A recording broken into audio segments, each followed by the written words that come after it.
Alright guys, this is Kratos here, and today I'm going to start a new series called No Bullshit, right? Basically what the series is just kind of a composite of me talking about random topics about stuff that affects everyday people. I feel like commentary is kind of just shitty, so I'm going to talk about something different. And this is kind of anyone who has had, let's say, like a toxic relationship or like a toxic friend. I'm talking about something called NPD and the implications of it. And I'm going to add right here, I'm not a actual psychologist. I just researched the stuff on my own, so if I am inaccurate here, I will tell you this is your warning. This is from what I've researched about it. I could just tell you from what I've actually experienced. Like, my mom has it, so I've had to live with it for a while. But anyway, today basically what it is narcissistic personality disorder. It's the kind of person that will use people to make themselves feel more validated, and use people to make themselves feel more accustomed to the situation they find themselves in. Oftentimes, it's at the expense of everyone they love. Now, let's talk about the implications of that.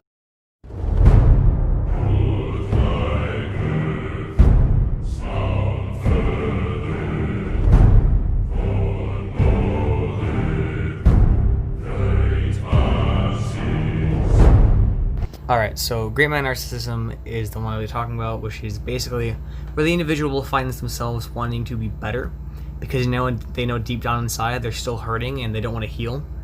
And this will actually lead to one of my last points, which is a lot of these people only want sympathy. They do not want solutions, right? So the average person, has probably, I think everyone has insecurities, but these people manifest it in unhealthy ways. They use people, don't really care about others, they just want to be, they want to feel gratified. It's like a high. They get dopamine and all that other shit from people, gratifying them, and they want compliments all the time. See, even there's like 7 main habits of people with narcissism, like narcissistic personality disorder. See, I check like maybe 1 or 2, and often I kind of had to adapt to deal with these people in my life, and I'm gonna show you right now. I'm gonna put this right on the video right here. Okay, one of the first top tell signs of this is an grandiose self-importance. And I think that probably could not have been said better, because these people often will lie about themselves to make themselves feel better. A lot of times the reason because of this is because a lot of a really deep inrooted feeling of inadequacy, and they want to be as good as something, and they often try to lie to make themselves feel better. Another thing is, it goes along with this, is living in a fantasy world where delusions of grandeur ideas that they actually are the best, and that everything's going their way, and that everything's and they want to have this big delusion. And another thing they have is a constant need for praise and admiration. I mean, personally, I kind of still do this. I'm not gonna lie. I will constantly oh yeah, I did this, cool, yeah, because I want to know that what I'm doing actually is good. Oftentimes, I can come off as constant need for praise, or it's kind of addicting to these people, including myself.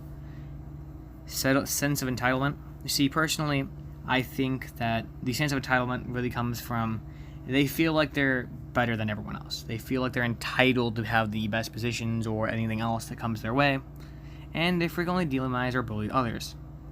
Now, I'm researching this because I have been looking at a lot of the people in this community, and this is more so about the disease, and actually disease, it's a disorder. But people that do this often try and get praise because, for different reasons, say their family doesn't give them enough attention, or they're beat as a kid. You never know the reason. But they they always do this, and they come down to this to make themselves feel better. And now, the more that I got thinking about this, and a lot of people show some of these, maybe not all of them, of course. And it's really interesting to look into. If you look around and see, for instance, I can make an assumption because what I've talked to someone like Dan Steen about. I'm not calling out by name. I should not be calling out by name, but I'm just going to do this as an example. He often, he wants attention from you guys because he wants to feel like he actually did something with his life. Or someone I don't know, I guess. Oh yeah, let's say someone like Leafy, who wanted all of the admiration of his crowd of people to bully other people. And yeah, another thing that I'll find happening is that these people often hide right with us, and that's the scary part. You could be dating someone just to find out they only care about themselves and they exploited you for some grandiose idea. Yeah, that happened to me pretty recently. A lot of this comes off in people. and a lot of it shows. The reason I'm making this video is because I want people to be aware. Of course, I can't talk about this too extensively because, of course, I'm not an expert. But I know it's affected me personally, and it could have impacted a lot of us. I believe that if you look left and right, you'll find some people that check these marks. And a lot of them could just be, plain narcissistic. And there's a difference between being narcissistic and having this disorder. Like, I'm a little bit narcissistic, but I don't have this disorder because I only check around 1 or 2 of the boxes out of the 5. If you have 5 out of 7, you'd be considered a important NPD patient, as in narcissistic personality disorder. And what I'm going to ask you guys to do now is, if you're watching this video, just look to the people you hang around with, look to the people that you're close to, and make sure they're not going to do something.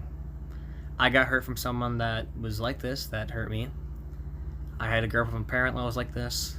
It sucks. And I don't wish that on anyone. So what I suggest you doing is just keep asking questions to your friends, try to get them to know them better and understand the way their mind works. Because if you understand the way the mind works, you'll be 10 times happier. This is Kratos, and goodbye.